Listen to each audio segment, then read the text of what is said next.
Таджикистан потерял 300 миллионов сомани. Досмотрите это видео до конца, и вы узнаете разоблачение, которого так боялись власти Таджикистана. Подписывайтесь на наши обновления, будете в курсе всех последних событий. Семья превратилась в устойчивое коррумпированное образование, давно уже подменяющее собой государство. Семья имеет четкую иерархическую структуру, распределение ролей и сфер контроля в экономической и политической жизни страны.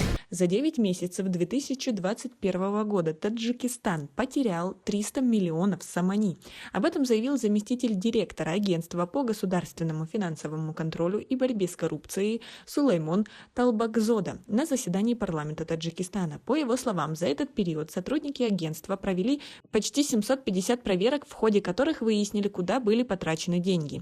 Больше всего средств власти республики выделили на ремонт дорог и строительство. За такие работы пришлось заплатить 92 миллиона сомани. При этом Сулаймон Талбакзода рассказал и о деньгах, которые были потрачены безосновательно. Незаконные денежные расходы составили 13,8 миллиона сомани, и недостачи и хищения почти 29 миллиона сомани, отметил он. Убытки от продажи и аренды государственного имущества насчитывают 1,2 миллиона сомани. Более 160 миллионов ушли на другие траты.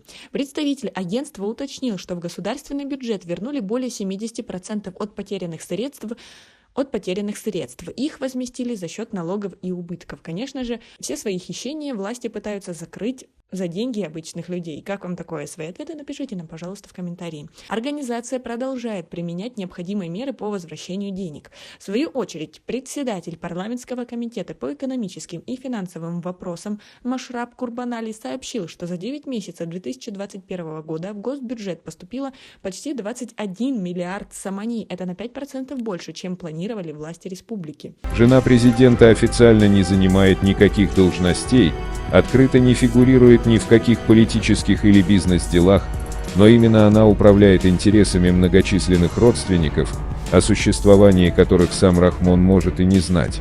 Она организовывает общие встречи, согласовывает позиции сторон, заступается за тех, кого считает обделенными. Таким образом, власти могут воровать еще больше. Как вам такие цифры? Ведь сворованные почти 30 миллионов сомани. И при этом президент делает вид, что у нас все прозрачно. А мы сидим без света, воды и тепла. Как вам такое? Свои ответы напишите нам, пожалуйста, в комментарии. У нас пока на этом все. Оцените наше видео подпиской и лайком. До скорой встречи.